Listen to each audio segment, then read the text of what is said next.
out there showing off those dresses. And they were recycling all of the building material, including the bricks, and laying them right here on the floor.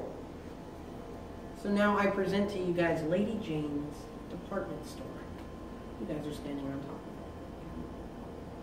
it. So, any questions about that? Alrighty. Well, we're going to move on to this next kitchen real briefly, because this one isn't too exciting. It's actually an auxiliary kitchen, a place where the slaves can come and double the production of food made when Mr. Francis throws parties upstairs and there is a big demand for that food. Okay? So, 4 mouths to feed, 1 kitchen's not enough. Come in here, fire this one up, double that production, and now everyone's happy. Okay? Any questions about this room? Not much else to say about it. Alright? This is my favorite kitchen. Now originally it would have been a baking kitchen. You're going to have a separate one for baking because you want to keep your yeast separate. But it will later serve as something completely different. It will serve as a doctor's office. Now this doctor's office was owned and operated by this gentleman right here named Dr. Frank, full name, Francis Sorrel Jr. By the way, if you guys just joined us, the original owners of this house were the Sorrels, mainly Mr. Francis Sorrel. So this is the first owner's second son. All right? Now he's a very, very bright young man. He graduates from Princeton, gets his degree in medicine, becomes a field medic in the Mexican-American War. Well, afterwards, he wants to open up his own private practice, and so his dad happens to have some space down here in his basement, and he says to himself, well, why not move down there and open up my surgical practice next to 2 working kitchens? Well, that doesn't sound very smart, right? Unfortunately, this is the downfall of many of these doctors, these brilliant doctors back then, because they didn't know about things like disinfectant or germ theory, all right? And so they didn't think that, oh, maybe we shouldn't have a surgical practice next to where people make their food. Well, like I said, they would do a fantastic job of removing bullet shrapnel and even your limbs and amputating you, sewing you back up without a hitch.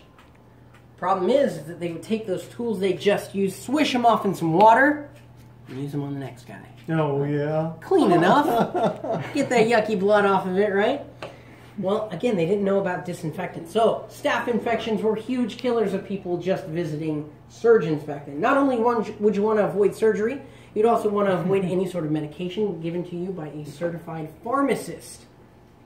Because chances are, well, that, or it would contain things like lead or mercury, things that would either kill you faster or kill you slowly and make you go crazy, right? A great example of this is a very common painkiller that we had back then was called laudanum. Very easy to get. It was a mixture of alcohol and opium. All right, opium was a huge factor in the health business back then. All right, and so you would definitely get feel better from your illness after you sleep off this illness when you take a little bit of laudanum. You'd wake up and you'd have a sweet, sweet taste for opium. Not only that, but you were saying things. You were saying that they would chug the whole things. Well, they wouldn't chug the whole things, but if they were going in for surgery, they would have forms of knocking you out.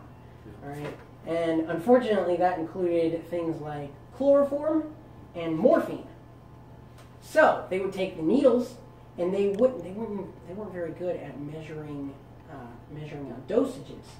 So a man your size might get the same dosage as a woman your size. Well, one of you is either going to be awake the whole time, or one of you is going to die from just having the morphine, right?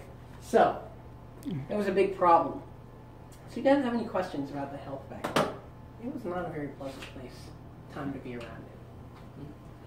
So opium, which is a drug, so they grew it back then just like they do today. It's the same product?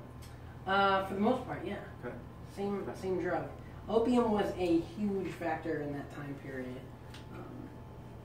and it played a huge role in world history as well. I had never heard that. I didn't know they used opium way back then. Oh yeah, I mean, we basically started a war with China over it. Okay. Yeah. Okay.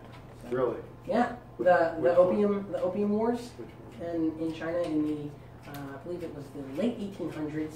After we start getting more international, start building our international reputation, we start trading things like opium with China, and we basically addict China to this substance, and we take advantage of them by using their ports and like basically nationalize them.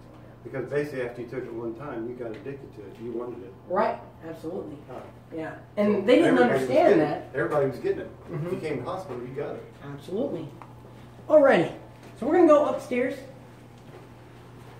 We're going to see everything, all of the lifestyle that was supported by everything that we've seen down here and in that slave quarter right back there.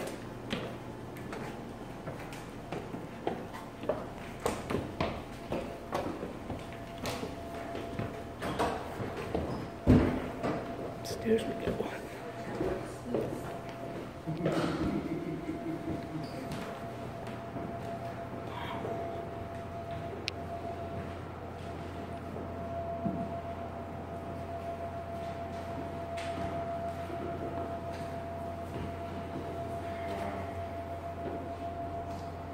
All right. Well, I wouldn't anybody want to have that piece right there. Beautiful. This is beautiful. How come that one plate's turned around backwards? So that you can see the back. Oh. Now, what this room is, would have been serving as, is Mr. Francis and his wife Matilda's private family dining room, where they would have come and had a little bit of time away from all the